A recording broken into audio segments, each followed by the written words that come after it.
Today I will share information that should help in successfully rolling even coils. I'll start with a small ball of clay that fits inside my hand. There are several ways to roll coils. The most common are to take the ball of clay and to roll the clay between the hands. And another popular way is to roll a coil on a board. I will be demonstrating rolling the coil on a board. First, I'll start by taking my ball of clay and making sure it is round. And then I'll start to give a little more pressure to the clay, almost as the same way I would start as if I were to be rolling a coil entirely between my hands.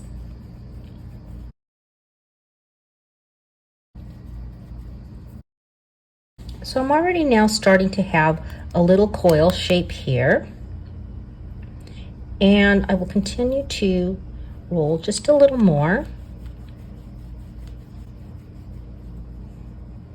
until I have about a little tube like that. Now I will take that clay and I will just start to roll it on the board before I begin rolling the coil, just kind of rolling it back and forth.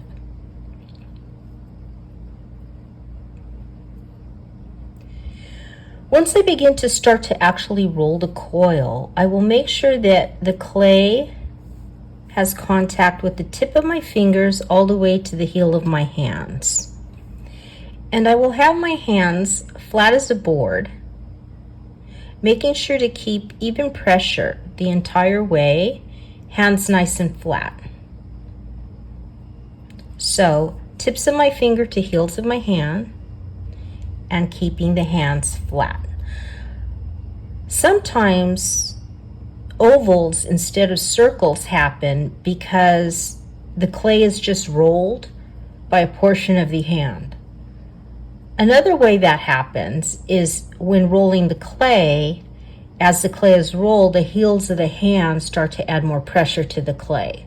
So this type of back and forth with the pressure on the heels of the hands will also create an oval. If that happens, you can always tap the clay back into a circle and then continue.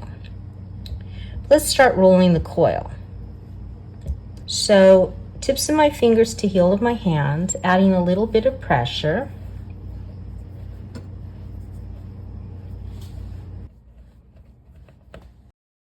I can use one hand.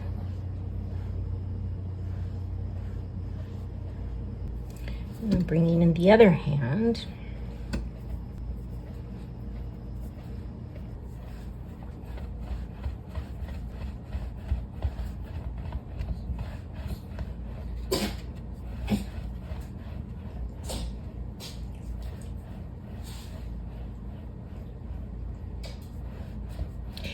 And as you're coiling, I'm working my hands from the inside to the outside of the coil.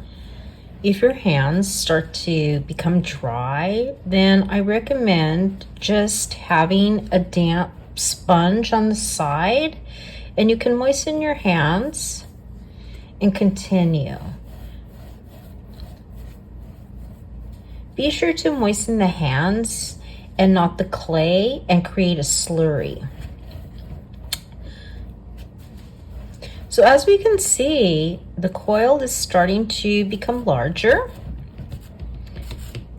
but remains pretty even. And if there are pieces that start to appear a little thicker, then you just concentrate on those areas.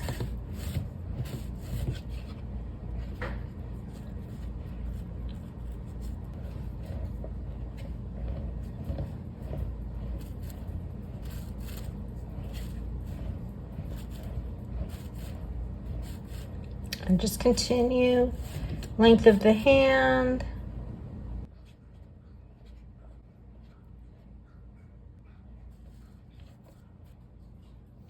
And so my coil appears pretty even. If I want to make thinner coils, I can continue this way, If I want to make several smaller coils, I can, so they're pretty even. I can go ahead and then just continue again with the same.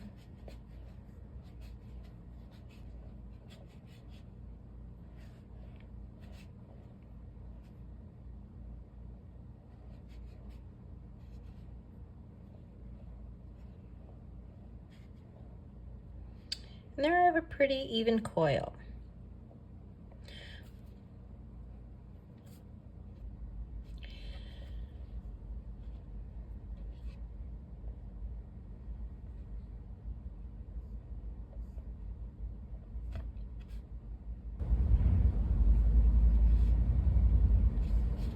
There are other ways to create coils, which I introduce in another video. Like anything, coil building takes a little practice, but by just remembering these simple steps, soon you will be rolling coils, constructing pieces made of coils, and using coils as decorative techniques.